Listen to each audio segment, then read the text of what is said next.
This is Ana Carmo with UN News. Following the Nepalese government's ban on social media platforms due to non-registration and concerns about misinformation, large youth-led protests erupted across Kathmandu and other cities on Monday.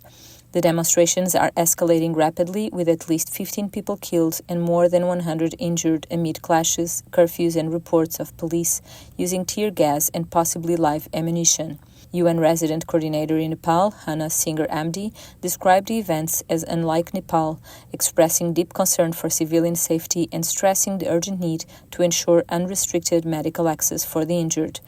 UN News's Anshu Sharma began by asking Ms. Singer Amdi to describe the situation on the ground. Situation is really quite tense, and the situation deteriorated very quickly. So as of 5 o'clock, we have around 15 people have lost their lives and more than 100 injured in the demonstrations that began this morning of the 8th of September that was organized by Gen Z youth in Kathmandu and other major cities.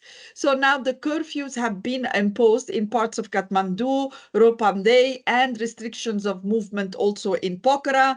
Violence has escalated in Kathmandu when the police used force and shot tear gas against protesters attempting to cross restricted zone and enter the parliament compound. We are not yet clear about the live ammunition that was used that led to all this loss of life, but this is the latest, and as I'm talking to you, things are developing as we talk, really. The protests appear to have been triggered by the government's recent decision to block platforms like WhatsApp, Facebook, and X. What was the reason behind this ban? 2 days ago, the government had banned WhatsApp, Facebook, X, and YouTube, and all other platforms in the country. They have stated that the ban aims to ensure local registration of international platforms, which they haven't done. So there was a government, wanted them to align to the internal laws as well, because they have been concerned, the government has been concerned about misinformation, hate speech, and social harmony, and to ensure oversight and monitoring. However, the decision, as you can imagine, was widely criticized as being too broad and has been perceived by many, particularly young people who are very global, like all parts of the world now.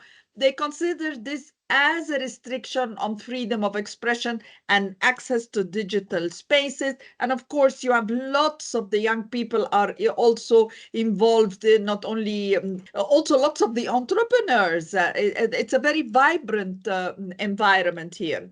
Do you see any reason that these protests might escalate to a bigger political unrest at all? I hope not, but the situation doesn't look good. I mean, this is so unlike Nepal.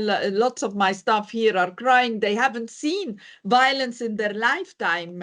The idea of open, to attack young people, live ammunition, I don't see the situation calming. Hopefully there will be self-control, and hopefully the wisdom will prevail and will control. But for now, from what we're seeing, it does look worrying. With curfews and clashes in Kathmandu, are there any humanitarian and safety concerns to prevent further harm to civilians, especially young protesters? Again, this is very early. I don't see yet the humanitarian, but the safety concerns are, of course, very serious. I mean, we're talking about up till now, 14 or 15 young people have been killed and hundreds are injured. So I'm expecting the victims will arise.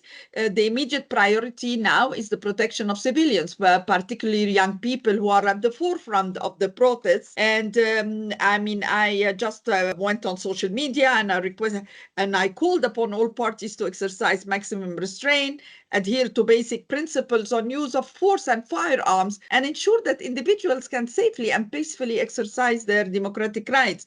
In all cases, and the most important now is the unrestricted access to medical care as well for those that are injured. If needed, I'm just discussing with my colleagues from WHO and UNICEF, UNFPA are checking whether there are maybe extra support needed on the health perspective. We are also in discussion with the Office of the High Commission of Human Rights, whether there is any possibility for mediation. But frankly speaking, we have such wise people in the country, and I'm sure wisdom will prevail. So, with the current situation, how the UN agencies in Nepal coordinating right now, whether in human rights, monitoring, public information, or support to affected communities, especially in the wake of, no social media at the moment?